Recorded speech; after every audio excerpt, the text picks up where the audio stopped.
잘 주무셨습니까? 예. 오늘 두 번째 우상에 대해서 살펴보도록 하겠습니다. 남편을 떠나보내고 혼자서 아들을 키우던 한 엄마가 있었습니다. 그녀의 아들 공부를 잘했습니다. 그녀는 그 아들을 의대에 보내고 싶었습니다.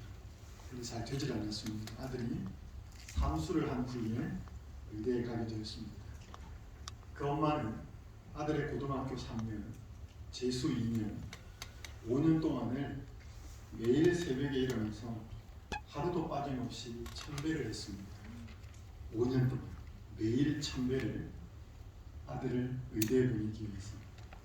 그래서 아들이 지방의 한 의대를 들어가게 되었고 6년 만에 졸업을 하게 되었습니다. 한 대학병원에서 인턴 생활을 하기로 하고 엄마와 작별 인사를 하고 떠났습니다. 그런데 아들이 병원에 도착하지 않았습니다. 2개월 동안 아들이 아무 소식이 없었습니다. 이 엄마는 거의 미칠 지경이 되어갔습니다. 그런데 2개월의 시간이 지난 뒤에 발신자가 표시되지 않은 한 문자 메시지가 엄마 휴대폰으로 들어왔습니다. 아들이 보낸 문자였습니다. 이렇게 기록되어 있었습니다. 당신의 아들로 사는 것은 지옥이었습니다. 이제 당신을 떠나니 저를 더 이상 찾지 마십시오.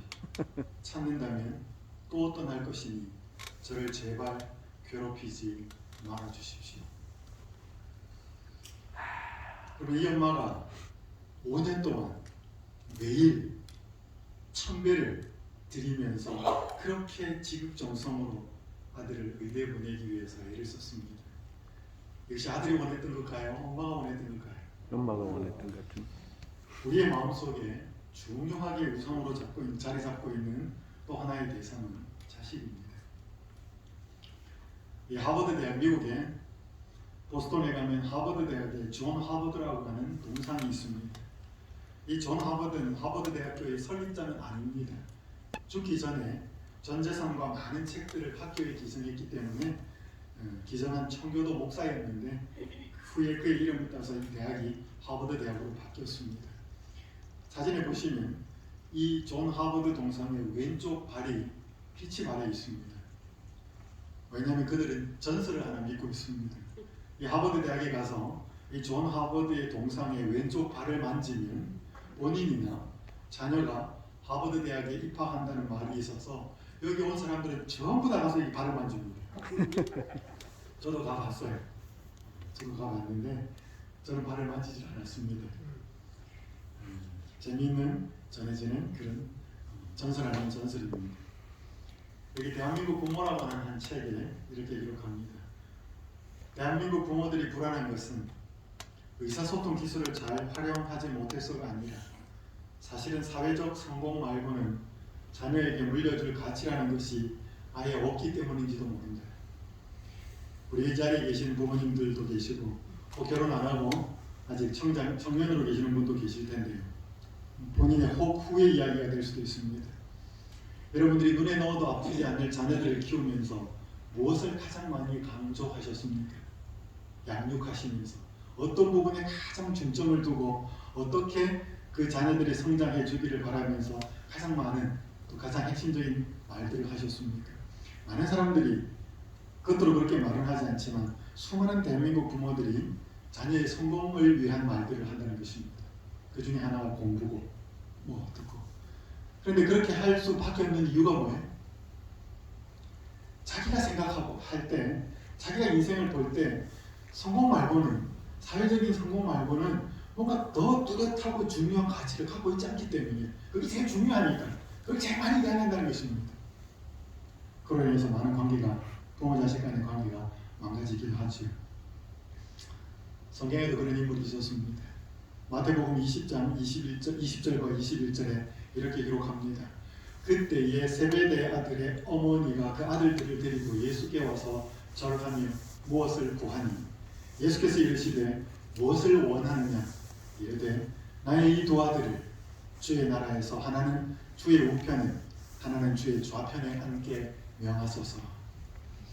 이 세베대 아들의 어머니 이름은 기록되어 있지 않습니다.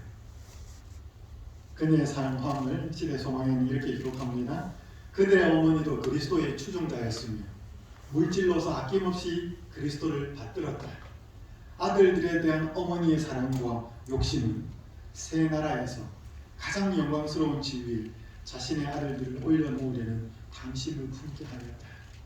그러니까 하나님 모르는 사람이 아니지요. 예. 예수님을 따르는 여인이 아니었고 자기도 예수님의 제자였습니다. 그러면서 자기가 중요하고 소중한 것들을 특별히 물질로서 그리스도를 섬기는 그런 여인이었습니다. 그런데 이제 새 나라가 임할 거라고 하는 그런 기대감 속에서 그것보다도 더 두 아들들에 대한 이 어머니의 사랑과 욕심이 더 앞서서 이 곧 이루어질 새 나라에서 자신의 두 아들들이 한 사람은 주의 좌편에 한 사람은 주의 우편에 앉기를 바라는 마음으로 예수님에게 그런 요구를 하였습니다. 이런 마음들이 이 땅의 많은 그리스도인들 엄마 아빠들의 마음속에 자리를 차지하고 있습니다. 저도 그럴 때가 있습니다. 8살의 꿈이라고 하는 한 아름다운 재미있는 글이 있습니다. 나는 사립초등학교를 졸업해서 국제중학교를 나와서 인사고연을 나와서 하버드대를 들어갈 거다. 그래. 그래서 나는 내가 하고 싶은 정말로 하고 싶은 미용사가 될 것이다. 민사고 국제중학교, 민사고 민주사관학교 대한민국에서 가장 좋은 고등학교, 사립고등학교 중에 하나잖아요, 그죠? 예. 뭐 거의 수업을 영어로 합니다. 그래서 하버드대 들어가가지고 최고의 대학을 나와서 미용사를 하면 엄마가 어떨까요? 8살의 꿈이라고 하는 초등학생이 지은 재미있는 시입니다. 계속해서 반복해서 살펴보고 있지만 우상에 관한 진리는 버릴 수가 없습니다. 오늘 우리의 마음에 자녀에 대한 생각이 꽉 차있고 그 자녀가 세상에서 성공하고 번듯하게 자라기를 바라는 이 마음, 그 자리에 하나님이 계셔야 될 자리에 이 자녀가 차지하고 있을 때 우리는 스스로 그것을 버릴 힘이 없습니다. 우상은 반드시 다른 대상, 하나님으로 예수님으로 대체되어야 합니다. 그렇지 않으면 자꾸 대상만 바뀔 뿐이지 하나님은 그 자리에 들어오지 않습니다. 성경 창세기 21장 6절에 이렇게 기록합니다. 사라가 이르되 하나님이 나를 웃게 하시니 듣는 자가 다 나와 함께 웃으리로다. 100살에 아브라함이 아들을 얻었습니다. 사라는 90살에 이 아들을 얻었습니다. 얼마나 좋았을까요? 아브라함과 그의 이 아내 사라를 정말로 웃게 만들었던 이삭. 이삭의 이름의 뜻이 웃음이죠. 그냥 웃음이 아니고 뭐예요? 원래 이 웃음은 하나님이 이 이름 지어준 거잖아요. 너가 명령 기한이 찰 때 아들을 얻겠다라고 하니까 이삭 사라가 뭐예요? 코웃음이었습니다. 예. 비웃었으니 하나님 할머니한테 말도 안 되는 이야기를 하시네요. 그래서 하나님이 사라에게 너가 웃었다. 하나님 저 안 웃었습니다. 너가 아들 낳을 건데 이름은 이삭이라 해라. 하나님이 지어준 이름이. 근데 원래 이름은 그냥 너무 나를 행복하게 웃게 만든다는 웃음이 아니고 하나님의 말을 말도 안 되는 소리 같은 그것에 대한 비웃음. 자조적인 반응으로 나온 웃음이었습니다. 하나님은 그녀의 그 자조적인 웃음을 진정한 웃음으로 바꿔주셨습니다. 그 자신의 노년의 삶을 그렇게 웃게 만든, 기쁘게 만든 그 이삭을 하나님께서는 엄청난 요구를 하십니다. 여러분이 잘 아시는 창세기 22장 2절 여호와께서 이르시되 내 아들, 내 사랑하는 독자 이삭을 데리고 모리아 땅으로 가서 내가 내게 일러준 한 산 거기서 그를 번제로 드리라. 하나님의 표현도 참 야무지게 하시죠. 내 아들 이렇게 말하지 않고 내 사랑하는 독자 이삭, 정말로 사랑하는 그 아들 아브라함에게, 사라에게 이 아들은, 이 노년에 얻은 아들은 우상이 될 가능성이 충분히 마음속에 차지하고 자리를 하고 있었습니다. 아브라함에게 이 아들이 우상이었다라고 성경에 기록하거나 뭐 그런 것은 아니지만 충분히 그 마음속에 이 아들 때문에 그럴 가능성이 있었던 상황이었습니다. 그럼 하나님을 순종하는 것과 아들 중 하나를 택해야 하는 상황이 없다면 아마도 이 아브라함은 그 아들이 자신의 마음속에 우상이 되어 있는지도 몰랐을 것입니다. 그러나 이 상황이 딱 도래되었을 때 그는 대단히 고민하고 고통할 수밖에 없었습니다. 창세기 22장 5절 이 아브라함이 종들에게 이르되 너희는 나귀와 함께 여기서 기다리라. 내가 아이와 함께 거기 가서 저기 가서 예배하고 우리가 너희에게로 돌아오리라. 대단히 아브라함은 특이한 표현을 씁니다. 몇 사람이 같이 갔지만 그 모리아산까지 가는 그 상황 그리고 거기에서 벌어질 상황을 아브라함은 다른 사람에게 보여줄 자신이 없었습니다. 그래서 이 아들과 둘이가 올라가는데 이 아들을 이제 번제로 바쳐야 되는데 그러면 뭐라고 말을 해야 정상이에요? 남아있는 사람들에게 제사 지내고 나 혼자 내려오라. 나 혼자 오겠다든지 어떤 표현을 쓰는데 아브라함은 여기 우리가 너희에게로 돌아오리라. 창세기 22장 7절 8절 이삭이 그 아버지 아브라함에게 말하여 이르되 내 아버지 하니 그가 이르되 내 아들아 내가 여기 있노라. 이삭이 이르되 불과 나무는 있거니와 번제할 어린 양은 어디 있나이까. 그럼 이 말을 들었을 때 아브라함의 가슴이 어땠을까요? 너다. 이 말을 못 해주는 것이죠. 아브라함이 이르되 내 아들아 번제할 어린 양은 하나님이 자기를 위하여 친히 준비하시리라. 뭔가 우리가 너희에게로 돌아오리라. 번제할 어린 양은 하나님이 너희를 위하여 친히 준비하시리라. 이 두 표현 속에는 아브라함의 마음속에 내가 아들을 바칩니다. 내가 무엇을 내 힘으로 노력합니다라고 하는 그 굳게 다짐한 결심 그 이면에는 사랑과 자비가 많으신 하나님께서 무언가 행하실 것이라는 그 마음속에 믿음이 자리를 잡고 있었다는 것입니다. 아브라함은 어금니 깨물고 간 것이 아닙니다. 이해는 할 수 없지만 분명히 하나님의 명령과 자신이 해야 될 이 상황 속에 이 충돌되는 이 부분 속에서 사랑의 하나님이 나를 이때까지 인도하신 하나님이 무언가 행하실 것이다.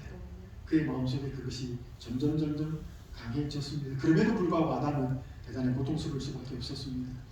여러분이 잘 아십니다. 하나님께서 아브라함에게 이 시험이 허락된 이유가 저는 적어도 두 가지를 발견했습니다.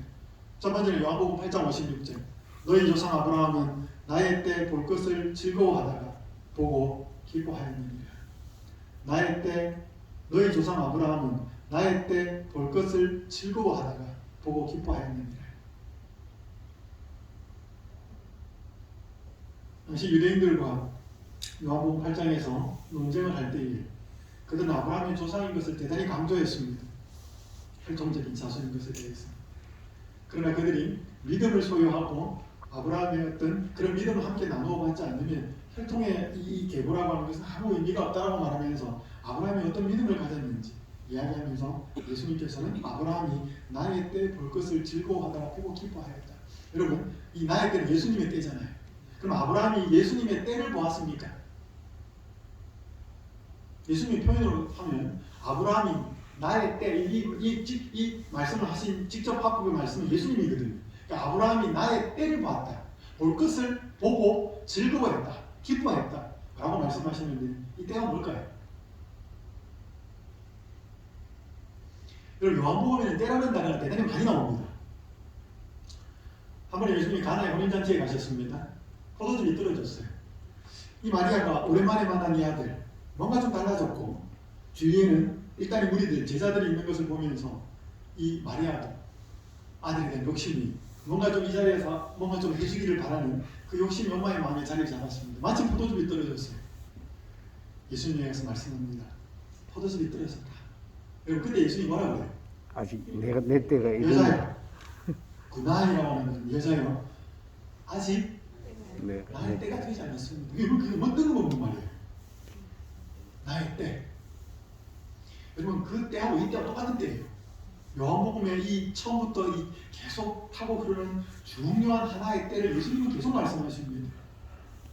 여러분 그 가나의 혼인잔치에서 말씀하신 나의 때 십자가를 이야기합니다. 여러분 마리아는 물리적인 포도즙이 떨어졌다는 것을 언급해요. 그 만들어 나가는 거죠. 근데 예수님은 그 물리적인 포도즙이 상징하는 뭘? 자신이 흘려야 될 피. 나중에 성만찬 예식 이야기할 때 잔을 들고 뭐예요? 이것은 내 피다라고 포도즙을 예수님이 흘리실 피로 상징하지 않습니까? 그래서 마리아는 물리적인 포도즙을 이야기했고 예수님이 그걸 뭘로 받았는가 하면 자신이 십자가에서 흘려야 될 피로 받은 것입니다. 그러니까 아직 그 피를 흘려야 될 때가 아직 안 됐습니다. 아직 3년 반 남았습니다. 라고 하는 의미예요. 그러면서 계속 제자들이 예루살렘으로 이제 올라가시죠. 뭐 이러니까 아직 내 때가 안 됐다. 예수님은 계속 그 때를 초점을 맞추면서 공생애를 합니다. 그러면서 요한복음 17장에 가면 드디어 하나님께 기도합니다. 아버지여, 이제 나의 때가 이르렀사오니 내가 아버지를 영화롭게 한 것처럼 이 아들을 영화롭게 하사. 그러면서 그 예수님의 대제사장적인 기도를 요한복음 17장, 18장 계속 드리죠. 그러면서 뭐예요? 요한복음 8장 56절에 아브라함이 나의 때 볼 것을 즐거워하다가 보고 즐거워했다. 이 때가 무슨 때라고요? 십자가의 때라고요. 자기가 십자가에 흘리신 그 피의 상황을. 그러면 아브라함이 그걸 봤어요? 못 봤죠. 봤다 그러잖아요 지금. 예수님이 직접 아브라함이 십자가를 보았다 이 말입니다. 그게 뭐예요? 그 모리아산에서 봤다는 것입니다. 보좌선자 154절 이렇게 기록합니다. 하나님께서 아브라함에게 그의 아들을 죽이라고 명령하신 것은 그의 믿음을 시험하는 동시에 이런 의미가 있습니다. 그러나 이건 훨씬 더 큰 게 있습니다. 복음의 실제를 그의 마음에 새겨주기 위함이었는데, 복음이 뭔가, 하나님이 도대체 무엇을 하시는가를 알려주기 위함이었는데, 그 무서운 시련의 어두운 날 동안 그가 참은 고통은 그가 자신의 경험을 통하여 무한하신 하나님께서 사람을 구속하기 위하여 치르신 희생의 위대함을 깨닫게 하려고 허락되었대. 그러니까 아브라함에게 이 왜 시험이 허락되는가 하면 하나님께서 인간의 구원을 위해서 무엇을 희생하시는지, 그때 그 마음이 어떠한지를 깨닫게 하시려고 아브라함에게 이 시험을 허락하신 것입니다. 니콜라스 월트 스토프라고 하는 미국의 철학자이자 신학자, 기독교 철학자입니다. 그가 1983년 6월에 어느 1월 5일 한 통의 전화를 받게 됩니다. 월터 스토프 씨인가요? 네, 그렇습니다. 에릭의 아버지가 되십니까? 그렇습니다. 월터 스토프 씨, 대단히 안타까운 소식을 전하게 되어 죄송합니다. 네? 에릭이 등산을 하다가 사고를 당했습니다. 예? 심각한가요? 아주 심각한 사고입니다. 월터 스토프 씨, 당신의 아들 에릭이 죽었습니다. 즉시 이리로 와주셔야겠습니다. 그 나라는 오스트리아였습니다. 이 월터 스토프는 25살 아들 에릭이 오스트리아에서 등반을 하다가 추락을 하여서 직사했다는 그 소식을 전화로 받게 됩니다. 너무나 이 아버지는 고통스러워합니다. 눈에 넣어도 아프지 않을 그 아들. 그 여러 해 동안 아들을 묻고 1년이 지난 다음에 그런 책을 한 권을 씁니다. 영어 제목은 Lament for a Son, 아들을 위한 통곡이라고 하는 그 책을 쓰는데 한국말로 번역이 됐습니다. 나는 사랑하는 사람을 잃었습니다. 이 책에서 그는 이렇게 기록합니다. 하나님은 고통받는 자들의 하나님일 뿐 아니라 스스로 고통받는 하나님이시다. 내 눈물의 프리즘 사이로 나는 고통받으시는 하나님의 모습을 보았다. 이 책은 아들을 더 이상 볼 수 없고 아들과 더 이상 이야기할 수 없고 아들을 더 이상 가슴에 안을 수 없게 된 그의 아버지가 그의 고통을 자신이 믿는 하나님을 믿는 이 신앙과 믿음을 통하여서 그 고통을 극복한 책이에요. 그런데 이 아버지가 뭐라고 이 책에서 글을 쓴가 하면 하나님은 자식을 잃고 세상의 많은 상실의 아픔 속에서 고통당하는 사람들을 위로하시는 그런 하나님이시 뿐 아니라 어떤 하나님인가 하면 스스로 고통을 받고 계시는 하나님이라는 사실을 고백하는 것입니다. 그러면서 내가 흘리는 이 눈물의 프리즘 사이로 고통을 받으시는 하나님의 모습을 보았다는 것입니다. 실제로 이 월트 스토프 씨가 2014년에 대한민국에 옵니다. 와서 그때 대한민국이 2014년에 아주 대한민국 전역을 떠들썩하고 많은 사람들을 고통 속에서 몰았던 한 사건이 있었습니다. 이 세월호 사건. 그 세월호 사건에 와서 자식을 잃은 부모들을 언급하면서 그렇게 말합니다. 인터뷰에서. 나는 그들의 고통을 압니다. 자식을 잃은 고통이 얼마나 아프고 정말로 괴로운지 어떤 고통인지 저는 압니다. 왜냐하면 자기 아들도 그렇게 잃어봤기 때문에. 그러면서 그 고통받는 자들을 진심으로 위로하는 기사를 제가 읽었습니다. 이 월트 스토프는 자신이 겪은 고통 가운데에서 하나님이 아들을 잃고 하나님이 인간의 구원을 위하여 어떤 아픔을 사기시는지 그 고통을 보았다라고 고백하고 있습니다. 이것이 바로 아브라함에게 하나님께서 알려주고 싶은 것이었습니다. 아브라함이 그 아들을 바쳐야 하는, 아들을 희생해야 하는, 비록 바치지는 않았지만 그 모든 과정 속에서 자기가 죽는 경험, 그 경험을 통하여서 인간을 구원하기 위하여 예수 그리스도를 내어주시는 하나님 아버지의 고통이 어떠한지를 깨닫게 하기 위해서 아브라함에게 이 시험이 허락된 것입니다. 두 번째 아브라함에게 시험이 허락된 이유는 이렇습니다. 창세기 22장 12절 사자가 이르시되 그 아이에게 내 손을 대지 말라. 그러니까 아무 일도 하지 말라. 내가 내 아들 내 독자라도 내게 아끼지 아니하였으니 내가 이제야 내가 하나님을 경외하는 줄을 아노라. 잠깐 질문 드리겠습니다. 아브라함이 이삭을 바치려고 모리아산까지 가서 칼까지 빼들고 그 모든 뒤에 일어나는 그 과정을 하나님 아셨어요? 모르셨어요? 정말 아브라함이 칼 빼들어가지고 성경에 칼이 이렇게 확 이런 그림 다 그 가짜입니다. 양 잡을 때 이렇게 내리 찍지 않아요. 양 잡을 때 뭐예요? 조용히 이렇게 합니다. 그죠? 뭐 그렇게 다 그림이 뭐 좀 사실적으로 표현하기 위해서 이렇게 빼드는 그런 성화들이 있는데 다 이상한 그림들입니다. 어쨌든 간에 아브라함이 칼을 빼들고 이삭을 죽이려고 하는 그때 아브라함이 정말로 하나님을 경외하는 줄 하나님 그때 알았을까요? 그죠? 그럼 이 표현이 이상해요. 내가 이제야 너가 나를 경외하는 줄을 아노라. 그렇지 않았어요. 이것은 하나님이 뭐 몰랐다. 하나님이 이제 알았다. 만약에 하나님이 사람의 마음을 모르면 우리 같은 경우 너 이렇게 하니까 나 네 마음 이제 알았다 라고 할 수 있는데 하나님은 그 마음속에 한 시간 뒤에 혹은 열흘 뒤에 그 마음이 어떨지를 다 아시는 분이시라면 하나님이 이제 알았다 이렇게 쓸 이유가 없어요. 이것은 다른 대상을 염두에 두고 하는 말입니다. 여기 구조선자 154절 이렇게 기록합니다. 아브라함에게 요구된 희생은 그 자신의 유익이나 후대의 이익만을 위한 것이 아니라 하늘과 다른 세계들의 무제한 지적 존재들을 교훈하기 위한 것이었대. 이게 무슨 말인가 하면 타락하지 않은 천사들도 있고 온 우주의 거민들도 있습니다. 이 지구가 하나의 교과서가 되어서 예수님이 인간을 구원하시기 위해서 이뤄가는 모든 것들 다 이것을 지속을 보고 있는데 믿음의 조상이라고 하는 아브라함이 시원찮아요. 아브라함이 정말 저 하나님 경외하는 거 맞을까? 그 천사들이나 지적 존재들을 보기 이해가 안 되는 때도 있었거든. 자기 부인을 자꾸 누이라고 속이고 막 이렇게 할 때. 그리고 마침 이걸 뭘로 이해하시냐면 욥기를 이해하시면 되겠습니다. 여러분 욥이 시험을 받을 때 하나님은 욥의 마음을 다 알았어요. 그죠? 그거 끝까지 어떻게 갈까 다 알았어요. 하지만 그 욥을 바라보고 있는 천사들이나 혹은 사탄이나 나머지 피조물들은 욥이 어떤 결정을 할지 잘 몰랐어요. 그래서 마지막까지 가가지고 욥이 어떻게 되었을 때 아 진짜 욥이 이렇게 되는 것처럼 그죠? 아람도 마찬가지였습니다. 여러분 내가 이제야 내가 하나님을 경외하는 줄을 아노라고 하는 표현은 하나님에게 적용되는 말이 아니고 이 타락하지 않은 우주의 거민들과 천사들과 다른 모든 피조물들이 너가 이제야 정말로 나를 경외하는 줄을 그들이 알게 되었다. 이 뜻입니다. 이 뜻이네. 하나님 이제 알이 아니고 그래서 이것은 온 우주의 거민 앞에 그러면서 하나님께서 어떤 일을 인간의 구속을 위해서 행하고 계시는지에 대하여서 하나님이 그들에게도 역시 보여주고 계시는 아주 엄청난 빅픽처 큰 그림 속에서 아브라함에게 이 시험이 허락되었던 것입니다.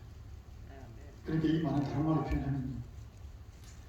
십자가로 이 갈바리로 올라가는 이 이삭을 데리고 올라가는 이 아버지 아브라함의 모습은 그 갈바리 언덕으로 올라가시던 십자가의 예수님이 혼자 간 게 아니고 물론 그 뒤에는 군중들도 있었고 다른 감독도 있었지만 그 자리에 누구도 함께 가고 있었다.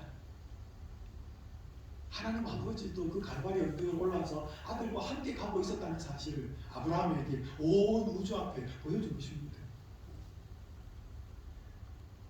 히브리서 11장 19절 그에게 이미 말씀하시기를 내 자손이라 칭할 자는 이삭으로 말미암으리라 하셨으니 그가 하나님이 능히 이삭을 죽은 자 가운데서 다시 살리실 줄로 생각하신지라 한지라. 비유컨대 그를 죽은 자 가운데서 도로받은 것이니라.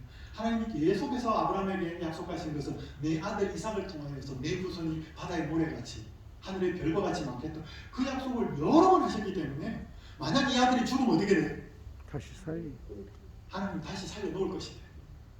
그래서 부활에 대한 그 확신을 가졌습니다. 이게 다시 살리실 줄로 생각하는지라고 하는 이 생각하다는 헬라어 단어가 로기소마이라고 하는 단어인데 이 로기소마이는 그냥 생각한 게 아니고 예를 들어서 이런 겁니다. 제가 지금 제 통장에 은행에 1,000만 원이 있다라고 로기소마이 한다면 누군가가 그 은행에 가서 확인하면 1,000만 원이 반드시 있는 것입니다.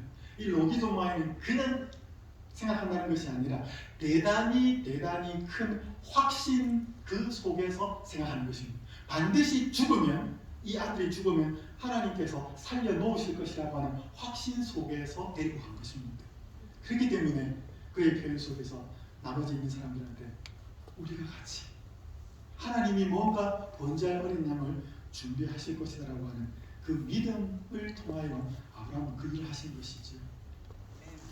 그래서 교육 253쪽에 이렇게 기록합니다. 믿음이란 하나님을 신뢰하는 것인데 노란 글자 같이 한번 읽어보겠습니다. 시작. 하나님께서 우리를 사랑하심으로 우리의 이익을 위하여 제일 좋은 것이 무엇인지를 아신다고 믿는 것이다. 그런 믿음을 가질 때 우리는 자신의 길을 택하지 않고 하나님의 길을 택하게 된다. 그 믿음이 뭐냐? 믿음은 나는 먼 미래를 볼 수 없는데 하나님께서 우리를 사랑하셔서 나를 사랑하셔서 나의 유익을 위하여 제일 좋은 게 뭔지를 알고 계신다. 하나님이. 그리고 내가 그 길로 가도록 이끌고 계시고 인도하고 계신다는 사실을 믿는 거라는 거죠. 그 내 삶뿐만 아니라 누구의 삶도? 내 자녀의 삶도. 내 자녀의 삶도 이 아들이 지금 뭘 잘하는지만 부모는 인간한데 하나님께서 이 자녀에게 가장 유익한 그것이 무엇인지 자녀에게 제일 좋은 게 뭔지를 하나님은 아시고 내 자녀를 그 길로 인도하고 계신다라고 하는 믿음이 필요한 것이죠. 만약 그 믿음이 없으면 자기가 짜놓은 플랜에 의해 가지고 자기가 생각하는 좋은 것을 그 자녀에게 강요하고 강조할 수밖에 없는 것이죠. 그 결과 자녀는 무상이 되는 것이고 부모 역시 그로 인해서 하나님과의 관계가 불신으로 가게 되는 것이죠.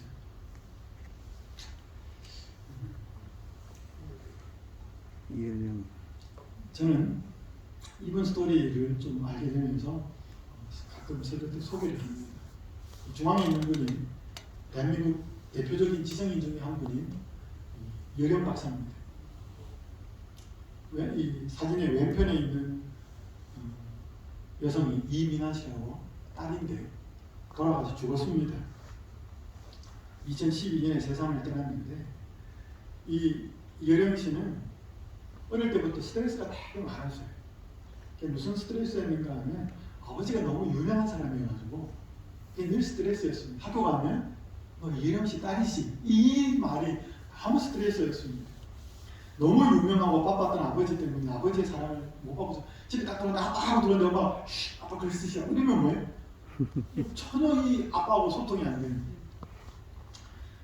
그래서 아버지의 사랑을 못 받고 자라다가 22살에 한 남자를 만납니다. 불꽃 같은 사랑을 하죠. 그럼 그 남자가 누군지 아실 겁니다. 정치인 김한길 씨. 지금 탤런트 최명길 씨 남편, 머리 하얀 그 사람 있잖아요. 그 사람이 이민아 씨의 첫 남편이에요. 집안에 완배를 무릅쓰고 결혼합니다. 미국으로 이민을 가죠. 아버지의 사랑을 대신해 줄 것 같았던 이 남편이 5년도 채 그 사랑을 가지 못하고 이혼을 합니다. 얼마나 고통스러웠을까요? 3년 후에 재혼을 합니다. 이 첫 남편과 사이에서 태어난 아들이 심한 사춘기를 겪으면서 자폐아가 돼요. 그러니까 죄송합니다. 심한 사춘기를 겪었고 이 두 번째 남편과 사이에서 태어난 아들은 자폐아입니다. 그러니까 이 너무 이제 자녀 때문에 고통을 겪습니다. 그러면서 하나님께 간절히 기도합니다.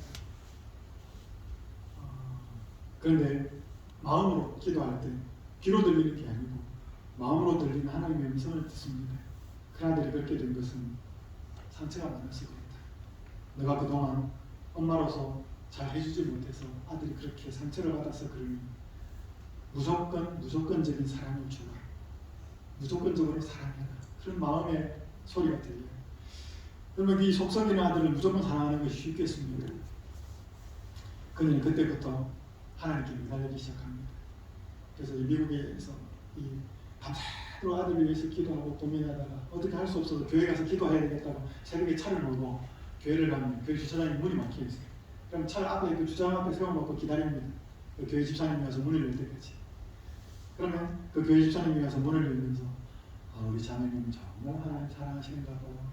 그래서 이렇게 새벽부터 나와가지고 교회에서 기도하려고 기다리고 있는 거 같군요. 근데 속으로 이민환 씨는 제 속도 모르시고 이 너무나 어디에서 이 하소연하고 털어낼 데가 없어가지고 하나님 앞에 온 것이었습니다. 그러면서 하나님 앞에 아들을 사랑하게 해달라고 기도를 합니다. 그러면서 사랑할 수 없는 자기 자신의 마음과 그 자녀와 자신의 관계를 기도 앞에 놓고 볼수록 하나님과 자신의 관계가 보이기 시작했습니다. 자기가 하나님 앞에 어떤 딸이었을까? 이제 그걸 고민하면서 점점 하나님의 사랑을 깨닫게 됩니다. 그러면서 아버지한테 받지 못한 상처가 치유가 되기 시작합니다. 하나님 아버지에게서부터. 그러면서 그 사랑이 너무 소중해지고 가슴 따뜻하게 마음이 채워지기 시작하면서 그 사랑이 아들에게로 흘러갑니다. 그러니까 그 심한 사춘기를 겪는 아들, 도저히 이성으로 대하기 어려운 그 아들을 계속 그 받은 사랑으로 대합니다. 어느 마더스데이, 어머니날 아침에 일어나서 거실에 나가보니까 거실 식탁 위에 아주 예쁜 꽃바구니 하나가 놓여있고 거기에 편지 하나가 붙여져 있습니다. 열어보니까 그 사춘기를 심하게 겪고 있는 아들이 놓아놓은 것이었습니다. 그 아들의 이야기를 땅끝의 아이라고 하는 책에서 이민하신 이렇게 기록합니다. 아들이 쓴 편지가 이렇게 기록되어 있습니다. 내가 아무리 하나님을 부인하고 싶어도 엄마 안에 있는 하나님의 사랑을 부인할 수 없습니다. 엄마가 엄마 힘으로 사랑하려다 한계에 달해서 나를 미워할 수밖에 없는 상황으로 엄마를 몰아갔는데 엄마 안에 다른 사랑이 있다는 것을 느끼게 해줬어요. 엄마가 나를 사랑한 것이 하나님의 사랑으로 나를 사랑했다는 것을 알아요. 이 어마어마한 편지를 씁니다. 그러니까 이 아들이 알아요. 그러니까 엄마를 테스트하는 거예요. 그러니까 엄마를 끝까지 몰아가는 거예요. 엄마가 어떻게 나오나 한번 보자. 그런데 그 엄마에게서 나오는 게 뭐예요? 엄마가 보여줄 수 있는 사랑은 아니더라는 거지.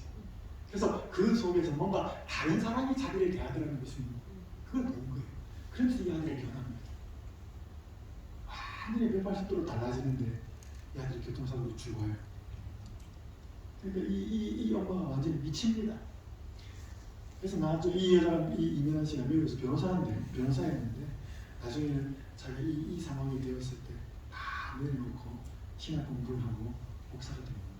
그 나중에 이제 뭐 이런 그 뒤에 스토리가 이렇게 나오는데 저는 이 여인의 글을 읽으면서 정말로 좋은 집안에 태어났고 유명한 아버지 밑에서 태어났는데 참 그녀의 삶이 불행해졌어요. 그런데 점점 그녀가 마음속에 하나님의 사랑을 깨달아가면서 아버지와의 관계, 남편과의 관계, 자식과의 관계가 점점 회복되면서 그녀의 마음속에 공부도 요애들적으로 되거든요. 그러니까 아들에 대해서 가지고 있는 높은 이상들이 그 사랑으로 하나씩 예수님의 사랑으로 바뀌면서 그녀의 삶이 제자리를 차지하고 나중에 암으로 세상을 떠났는데 아버지까지 예수님께로 인도하고 세상을 떠납니다. 그때 그 여렴 씨가 쓴 책에 보면 그렇게 썼습니다. 내가 만약에 이 딸 미나에게 아주 잘해주었던 자상하고 따뜻한 아빠였다면 나는 예수님을 알지 못했을지도 모른다. 아들에게 이 딸에게 늘 미안했기 때문에 그 딸이 병으로 암으로 세상을 이제 얼마 남지 않았을 때 그 딸이 부탁하는 부탁이 뭐였느냐면 예수님을 믿어달라는 것이었습니다. 알아봐 달라는 것이었습니다. 그러니까 내가 잘 못해준 이 딸에게 마지막 소원을 들어준다는 심정으로 예수님을 성경은 그렇게 인도하고 받아들여요. 그래서 내가 이 딸에게 잘해준 아빠였다면 난 딸의 요구를 안 받아들였을 것이다.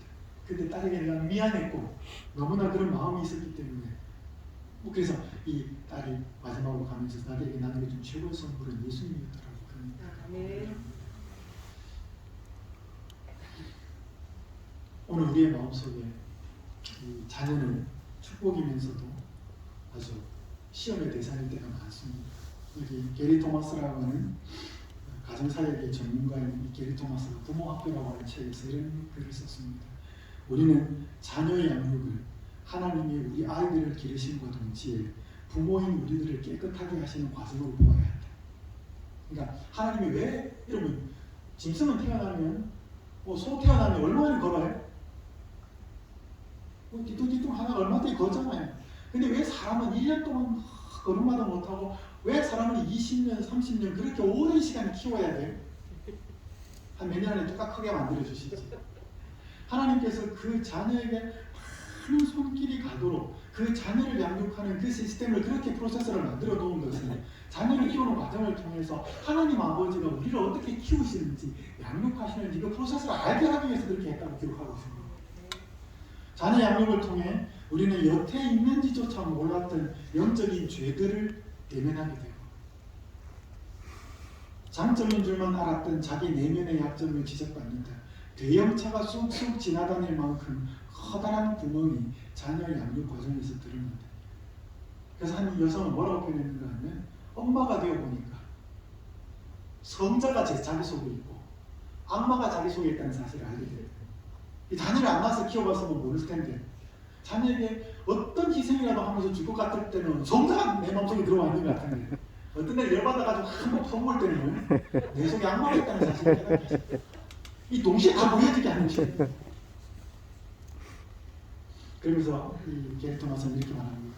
아무리 실험하고 지칠지라도 우리는 하나님이 나를 용서하셨고 내게 인내하시는 내가 자식들에게 하는 것보다 더 많이 내 약점을 참아주신다는 사실을 망각한 채 자기 의의 자리에 이르러서는 절대 안 된다. 마치 우리 자녀를 키울 때 막 나무랄 때는 뭐예요? 자기는 절대로 그런 실수 안 한 것처럼 우리 자녀를 닦아야 합니다. 우리도 안 그렇거든요. 돌아보면. 그런데 그 모습 속에 여러분 자녀가 했던 이야기 또 해야 되고 뭐 잘못을 지적하고 했던 반복하는 그 모습을 보면 자녀만의 문제가 아니라 그게 누구 모습이에요? 그게 하나님밖에 내 모습이잖아요. 여러분 하나님밖에 우리 이렇게 하겠다고 결심한 게 잘 되던가요?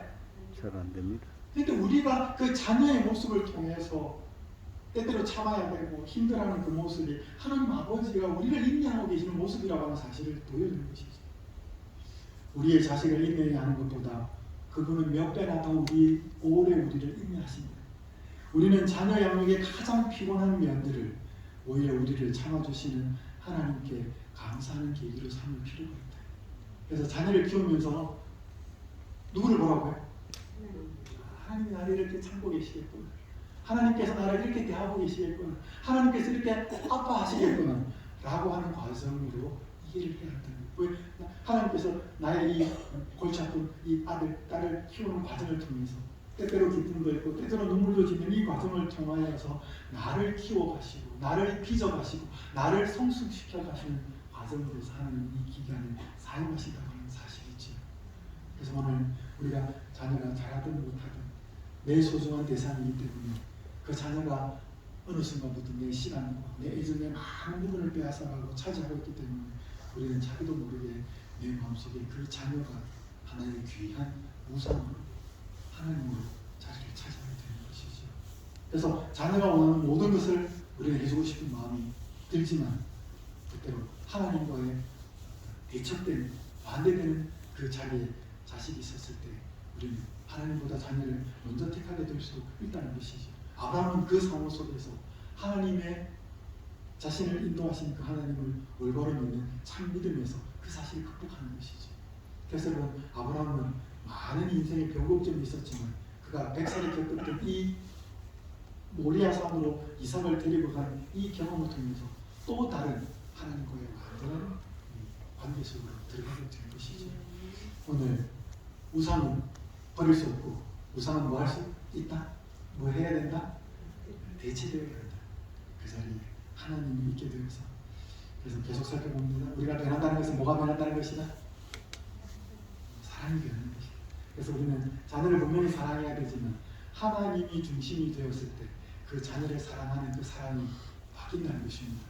무엇을 더 주기 위해서 애를 써야 되고 저는 이제 지금 죄송합니다. 조금만 짧은 이야기 좀 마치겠습니다. 저는 아들이 둘입니다. 지금 하나는 24이고 하나는 19인데 둘 다 대학생입니다. 제가 미국으로 공부를 하러 때 같이 갔어요. 가서 제가 그 두 아들들에게 이야기했습니다. 아빠는 공부를 마치면 돌아가야 한다. 엄마하고 아빠는 돌아갈 것이다. 너희가 그때 같이 간다면 같이 갈 수 있다. 그런데 만약 여기서 계속 공부를 하고 남아있기를 원한다면 아빠 엄마가 최대한 너희들을 살 것을 마련하고 애써보겠다. 너희들이 선택을 해라. 그래서 이제 여러 이야기들을 계속하면서 물었습니다. 저는 와야 되고 그때 두 아들들이 낫겠다 그랬어요. 그래서 저는 아이들들이 미국에 있습니다. 그러니까 지금 제가 뭔가 그 아들들에게 해줄 수 있는 게 많지 않아요. 기도하고 뭐 하는데 제가 하나님께 이렇게 기도합니다. 하나님, 제가 그 아들들 가까이 있어서 제 아내가 저가 해줄 수 없는 아빠 엄마의 빈자리를 우리 하나님이 채워주십시오. 우리 예수님이 아빠도 되어주시고 엄마도 되어주시고 친구도 되어주시고 목사도 되어주셔서 이 아들들의 삶을 인도해 주십시오. 라고 계속 기도합니다. 그래서 뭐 다른 것도 있겠지만 카톡으로나 뭐 전화하거나 이렇게 할 때마다 계속 오늘 어떤 내가 만난 하나님 이런 분, 오늘 내가 말씀을 통해서 나를 찾아주신 하나님 이런 분이었어. 제 집 사람도 그렇게 올리고. 그럼 이제 처음에는 이 아들들이 좋군, 뭐 어떻군 이렇게 오다가 나중에 엄마 오늘 내가 만난 예수님, 내가 만난 하나님 오늘 이런 분이야. 라고 이제 아들이 올리기씩 하나들이 올리고 둘째도 그렇게 올리면서 저는 제가 가까이 있어서 해주지 못하는 그 일들을 우리 하나님께서 이끌고 계신다라고 하는 그 확신이 생겼습니다. 아멘. 그래서 오늘 여러분이 눈에 넣어도 아프지 않을 그 자녀들을 여러분이 책임지려고 하지 마시고 우리에게 무엇이 가장 유익하고 제일 좋은 것이 무엇인지를 아시는 그분, 내 자녀를 위해서도 무엇이 그것이 제일 좋은지를 아시는 그분에게 맡기시면 되겠습니다. 아멘. 내 아들을 아버지 손에 맡깁니다. 내 딸을 아버지 손에 맡깁니다. 나보다 더 잘 알고 나보다 더 사랑하시는 이 자녀들을 인도하여 주시옵소서. 그렇게 우리가 하나님께 내려놓을 때 하나님 반드시 책임지고 그 자녀들을 하나님 이끌어 주실 것입니다. 아멘. 마음속에 차지하고 있는 이 우상의 자리에 혹 자녀가 사랑하는 아들과 딸이 있다면 예수님께 그 자리를 내어놓을 때 우리가 진정으로 더 멋지고 더 아름답고 더 사랑스러운 엄마 아빠가 된다는 사실을 기억하시면서 시간 말씀을 마치겠습니다. 기도하겠습니다. 하늘에 계신 하나님 아버지, 하나님 저희들의 가정에 아들과 딸을 선물로 주셔서 감사합니다. 그 자녀들이 하나님을 잘 알고 믿게 하여 주시옵소서.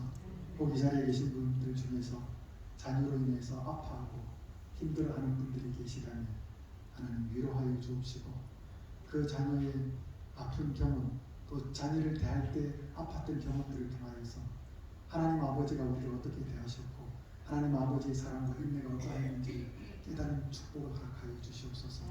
그리하여서 이제부터는 인간적인 사랑을 하되 더 올바른 사랑을 할 수 있도록 저희의 마음속에 자녀가 있어야 돼. 자녀가 있는 그 자리에 사랑이 하나님 예수님이 자리할 수 있도록 축복하여 주시옵소서. 그리하여서 하나님이 선물로 주신 그 자녀들을 정말로 올바로 키우고 사랑할 줄 아는 아버지 엄마들이 되도록 인도하여 주시옵소서. 예수님 이름으로 간절히 기도드리옵나이다. 아멘.